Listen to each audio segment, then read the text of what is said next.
you will have to condition her A for apple, B for bat, C for cat. Yeah. She has to go to school. Yeah, That you can't do anything about. But Yeah. when you feel that she's a little intelligent enough to understand, start talking to her about the witness. Start Okay. talking to her about, see, I'm giving you a toy in your hand. Your eyes are looking at the toy. What is the mind saying? She will have obviously started speaking by then, and she'll tell you Yes. the mind is saying. You tell her, okay, now can you notice there's somebody behind the mind who saw that mind is saying that, who knew that mind is saying that. Okay.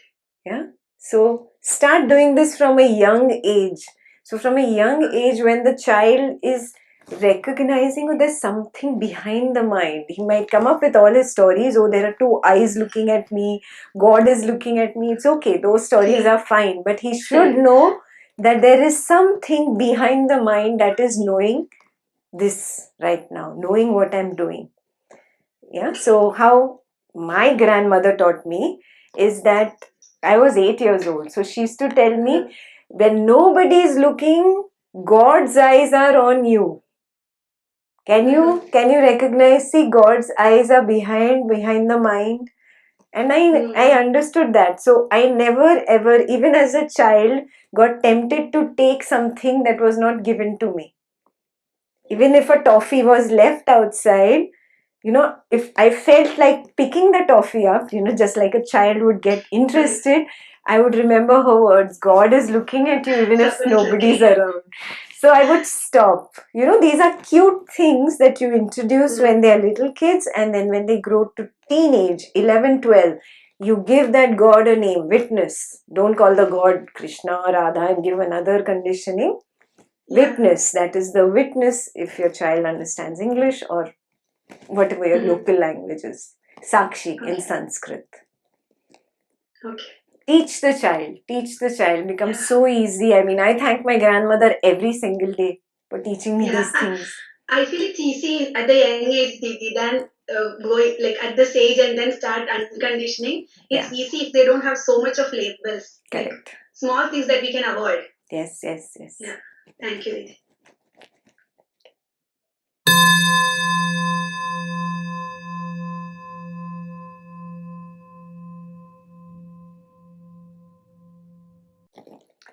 Everything is the flow. Everything is the flow. Nothing is out of the flow. I'm taking you there.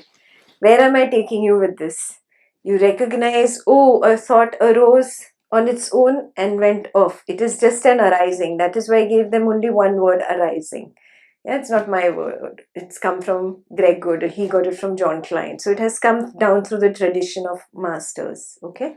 So it's just one wave or just one arising. Yeah?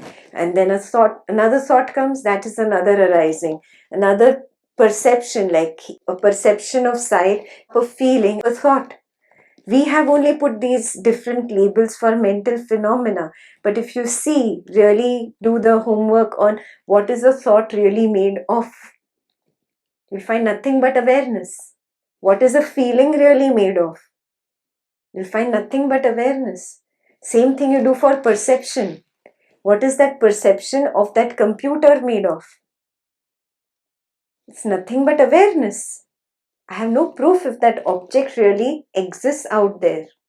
That out there, in here, these are all conditionings. The baby doesn't even think about out there and in here.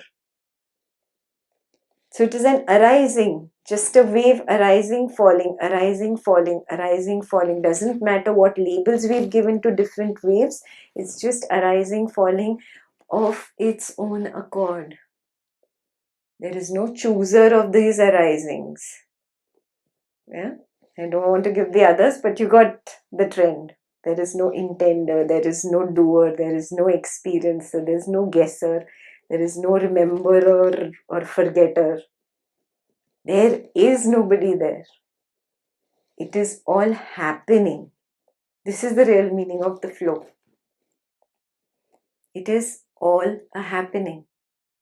Yeah, when you're in a clear state of mind, attending an Advaita class, you understand this. But then again, in a dramatic situation with the spouse, with the parent, with the child, you just can't see it as a happening. You become the doer, and the doer has to now defend himself against this other family member who's attacking him. No, this is all story that I'm creating. Yeah, this story will collapse the moment you recognize it is the flow. And then, for the sake of the other person, you'll just play along and do things, but you'll be much calmer, not agitated, you won't suffer. You'll find yourself more at peace. And that's what some people said, no, they're feeling happier. The happiness comes because of the application. So the arisings will still happen. The chai label will still come up as the first spontaneously. Yes. Okay. Everything will remain the same. But now I recognize it is nothing but awareness. And what is the quality of awareness? Does it do anything?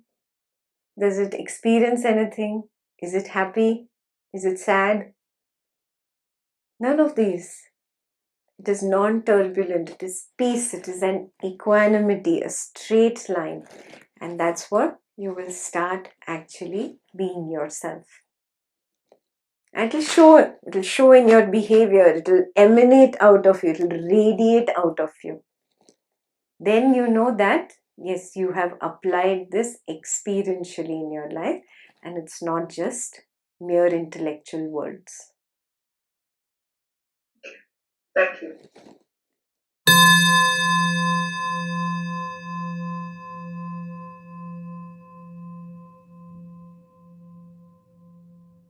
In self-inquiry question itself, Hmm. can it say I? Under the mind we said yes, but mind is being inert. Without consciousness being present in the mind, we can't say yes. Hmm. So is the yes? I thought it was no, so that is why I just wanted to clarify. Good. Explore. Who's saying I am thinking? Whose label is this? Did the awareness say, where's the ego? It doesn't exist. So then who's saying I am thinking? But then the mind? That's what I'm saying, no? The ego is the part of the mind. Don't separate them out now. Ego separate, intellect separate, and mind separate, subconscious separate, conscious separate. Do they really exist, compartments? Start with the main thing, main homework for you. Do these compartments really exist? Or are these also spiritual labels? After you started walking the path of Dvaita, you learned these spiritual labels. They're just thoughts, right? Yeah. We just come up into from awareness, by awareness, and only in awareness or whatever. Does memory come up and say, I'm memory? No. You're creating a label. You're putting the label. There is no thought that comes up and says, I am memory, I am subconscious, I am the ego, I am the intellect. Drop labels and see who's talking, who's saying I am thinking.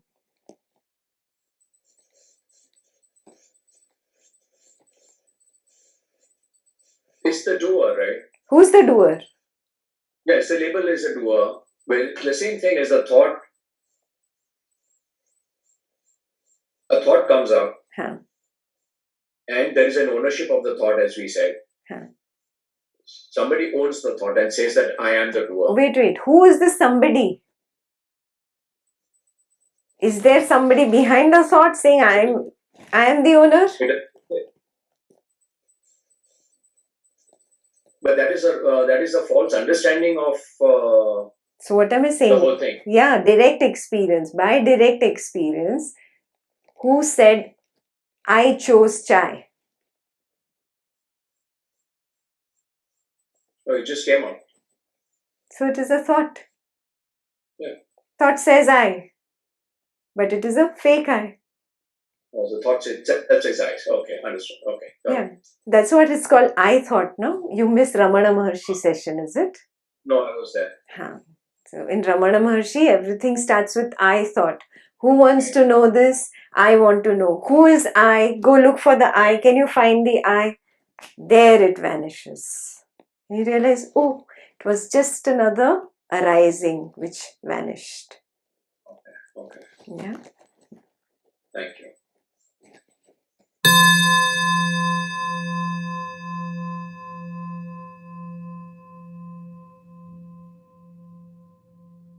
What do you have now that you didn't have as a baby? Viveka, the power of discernment. What is Viveka? What is power of discernment? Recognizing that, oh, I am the witness. That recognition itself was lacking in the baby because he was not even conditioned. He was the witness. He was his nature. He was happy. When you are happy, you don't have to say, I am happy now.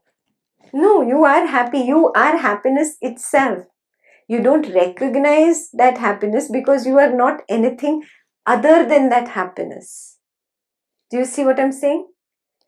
You have to experience sadness and then experience happiness and then put the labels and then now start discerning, oh, this is sadness and this is happiness. You get it? The baby is just happy. And for the longest time, the baby is like that. Have you noticed? You take his toy away and he'll like frown, make a big drama out of it and stamp his foot, get angry. Next minute, he's forgotten it. He's playing with some other toy, all happy. Yeah, because he cannot but be his nature. He's still not learned the other opposite. So, there is no need for the power of discrimination at that stage. To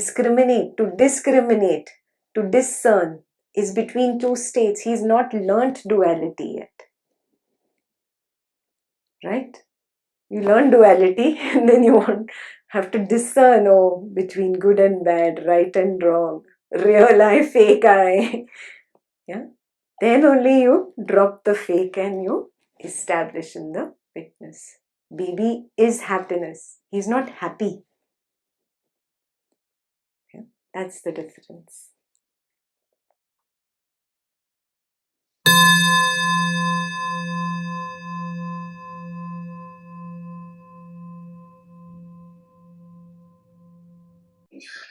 So today the I thought has become quite clear, like today. My question is actually that you project your world with your thinking. We project our world with our thinking. But if I don't think, I'm not the thinker, then do I really project my world? Exactly. Isn't it all happening? Perfect. Now you are at Advaita 3. Do you get it? Automatically you move. Ekta does not move you from one level to the other. Your understanding progresses. The moment you see, oh, there is only awareness. There isn't anything other than awareness. You are at Ajatavada. There is only consciousness. Creation does not exist. So where is the question of projecting? I have stopped projecting. Then you will find yourself 24/7 in an absolute peace. You don't have to be excited and happy and jumping all day, but you will be an equanimous kind of person. Nothing moves you, nothing, because you know that the creation does not exist. Yeah, but again, don't try to intellectualize it. Now, how do I get from here to here? It is a happening, it's a blossoming. Yeah, you cannot pull the petal of the flower and say, now blossom, now blossom, now blossom. No, it's a blossoming. Yeah, till the time you're at Advaita level 2, you will still see that, oh, I'm projecting, I'm creating. Stop, because I still see Dvaitam. I am still seeing creation and consciousness. When it becomes very clear in my understanding, oh, creation hai hi nahi, it doesn't exist. Perception is nothing but consciousness. The thought about it is nothing but consciousness. There is only consciousness. Your understanding has progressed automatically to Advaita level 3, Ajatavada. There is only consciousness.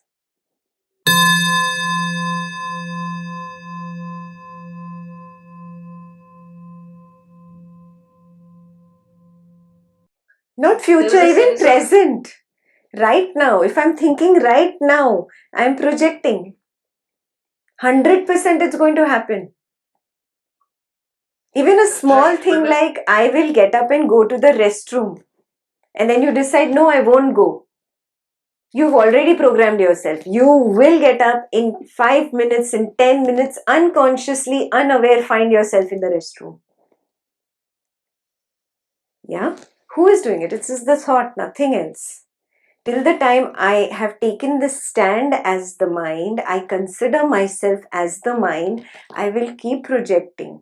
The moment my stand shifts to the awareness, I am the awareness 24/7, I stop projecting. Yeah, then like Nisargadatta Maharaj says, digestion is happening automatically. Like that, my conversations are happening automatically. My activities are happening automatically. I am not involved. Yeah, I think the next 4 contemplations are up. So homework for everybody. Please do the next 4 contemplations. In that, this is there, where he says that I am not doing anything. Just like I'm unaware of digestion happening, I am not even bothered about what actions are going on, or I'm speaking to you, I'm interacting with you. It is just happening. Because he has stopped projecting. Do you get it? So if I can just ask, so today I've just figured out today that, okay, I'm really not the thinker. Like they're just coming. So when this gets established, the thinking process will slow down. That's what you're saying, and I will stop projecting. There is one more Is that- step. There is one more step which is missing. Not just I'm not the thinker. There is no I. Yeah. To get to that level of there is no I, you will go through a struggle, because all your life you felt that I control my life. I control my decisions. So you will go through a jittery phase. Yes, and then it'll collapse. And then you'll be like, yeah, there is no I. It's all happening. So there is no more seeking. There is no more rejecting. What is. Nothing bothers you, nothing touches you. Sure. Got you. Thank you so much. Thank you.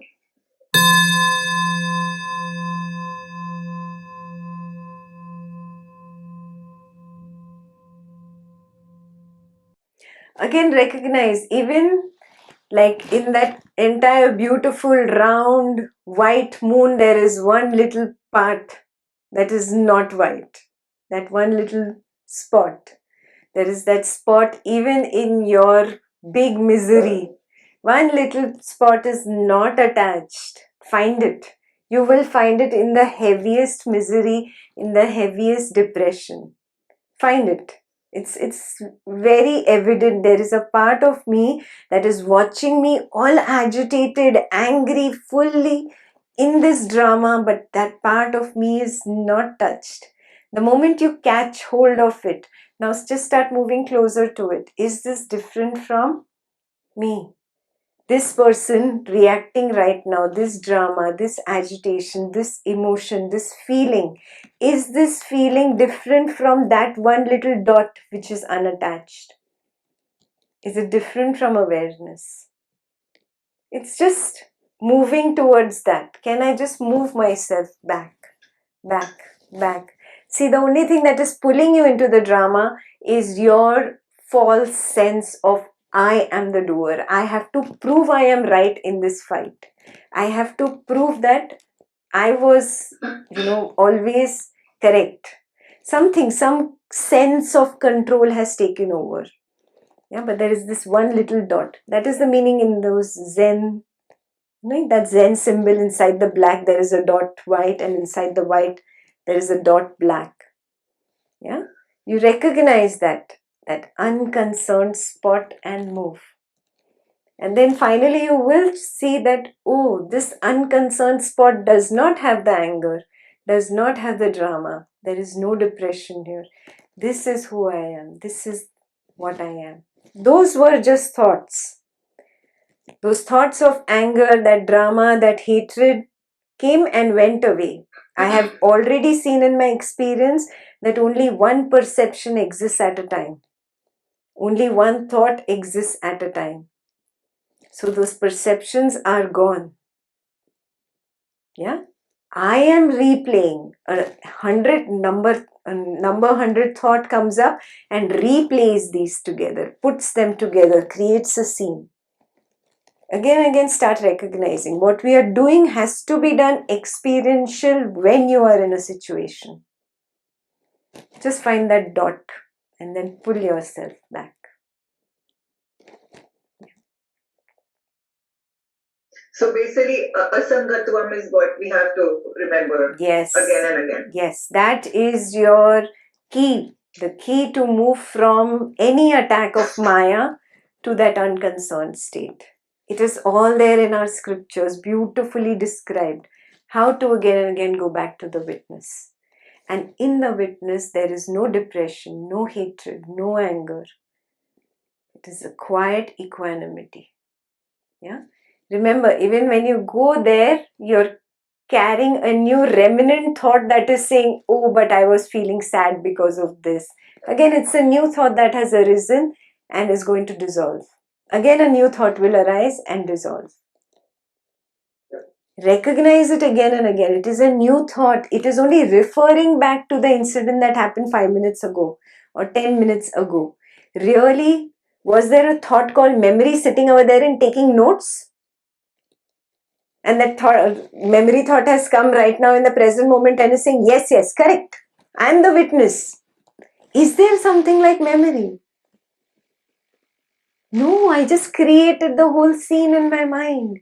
Every moment it is a new arising, a new thought, a new perception, a new feeling. And I have only put these labels. They're nothing but waves of awareness. Experientially do it with your family members. Then only it is real knowledge. Otherwise, it will fizzle out. Like all your Dvaitic knowledge of past 5, 10, 15, 20 years has fizzled out. This will also fizzle out. Don't do that to yourself. Don't be unfair anymore. Yeah, Advaita is about application. Yeah, be a true intellectual. Yeah, don't be a pseudo intellectual. Yeah? True intellectual can read in between the lines. True intellectual can find the gap in between two thoughts. True intellectual can find the gap in between two feelings. A pseudo intellectual just puts 2 and 2 together and says it is 4. He's not doing it experientially. Yeah. So don't be a pseudo intellectual. Be a true intellectual. Apply.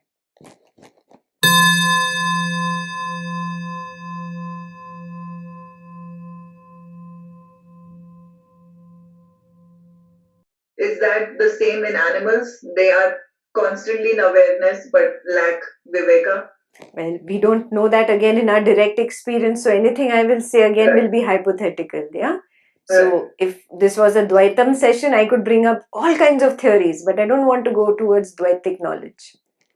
Advaita, direct experience. Again, there are different kinds of Advaita. There is also Dvaita Advaita. This is not Dvaita Advaita. Atmananda Krishna Menon's path is pure direct experience. Yeah, direct experience. It's called the direct path. Just like Ramana Maharshi's path, direct path. Just like Nisargadatta Maharaj's path, direct path.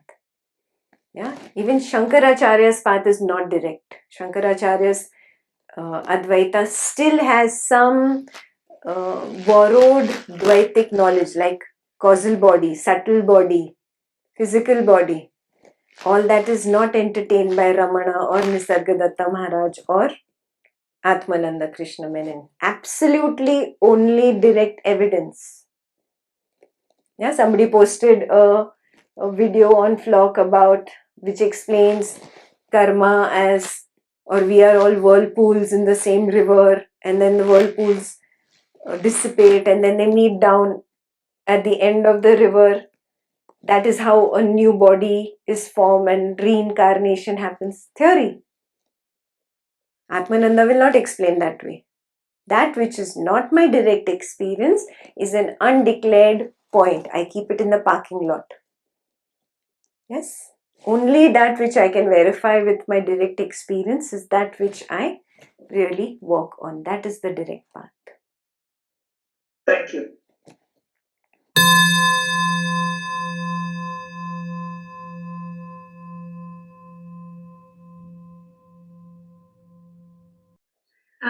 Didi, first I want to share one experience. Actually, last time when you said about the I thought, like you are not the chooser, there is a choice, and then the I thought comes and it takes claim of the choice that you made. I experienced it. Like I tried, I couldn't believe it. Like because I've always felt there are things that I choose for me, not that it happened. So when you said I underlined there and put a big question mark, and I explored it throughout the week. I was observing small things. It was very easy, like tea, coffee. It was simple. I could immediately get it.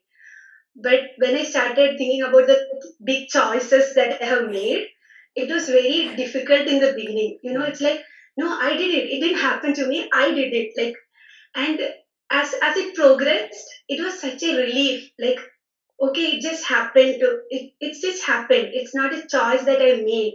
Everything that happened after that thing has happened, it is someone else. Like the second thought came and told me, yeah, I did it. It was my choice. Like every big things that I didn't, maybe that I regretted, or maybe I thought it was best. It was so much of relief knowing that I didn't do it. It just, it had to happen and it happened. Yes. So yeah, Superb. I felt it was so so much good to know that. Yes, it is a relief. And Yes. That yeah, it's I a didn't relief. do Like it. I felt so light after that. Like by yesterday, I was feeling so happy. For no reason, I was like happy, knowing that yeah, it's okay. Yeah. Yeah. Good.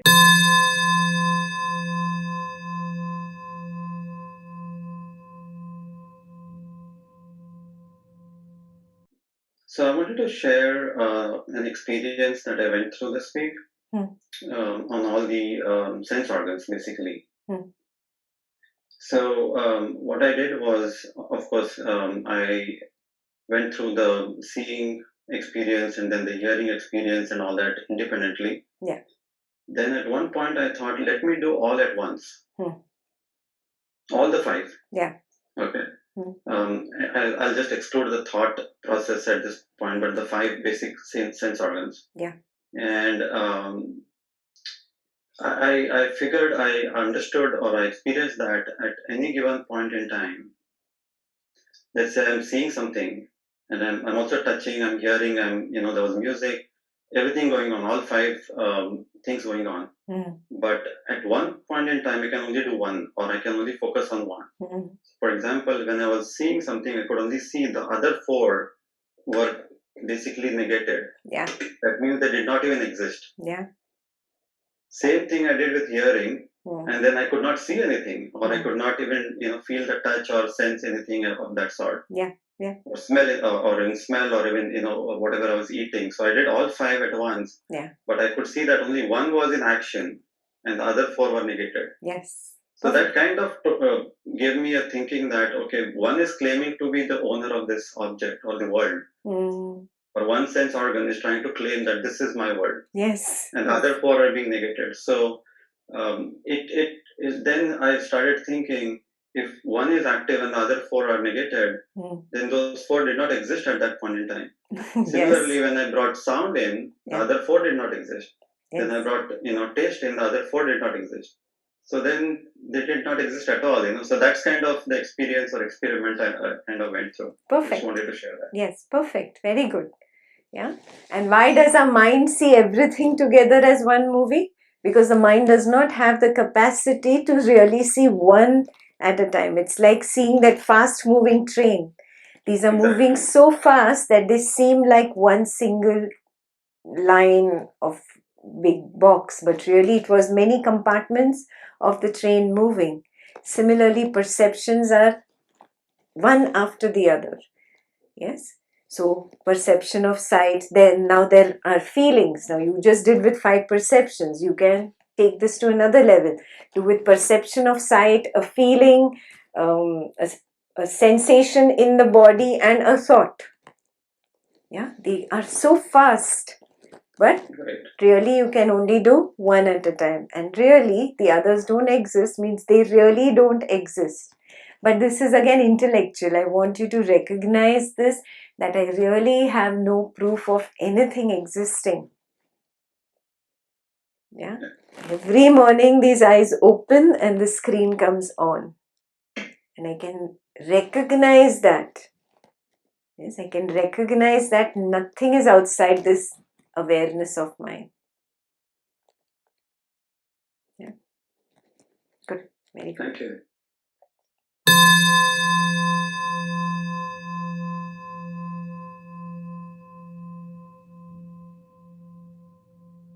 Now at this stage, there are glimpses that happen. Yes. Shuttling happens back and forth. Yes. Abhijit was sharing how demarcation of different senses, but I had other experience. Like when I'm alone, I'm just going for a walk. Everything is beautiful. I see an amalgamation of all senses as one. Like I'm just awareness. I'm walking, I'm seeing, I'm hearing, but I'm not able to differentiate it all. It's just like I'm one ball of awareness. Perfect. Perfect. It's That's like one with everything. That's the next stage after what he said. Yeah. So fantastic.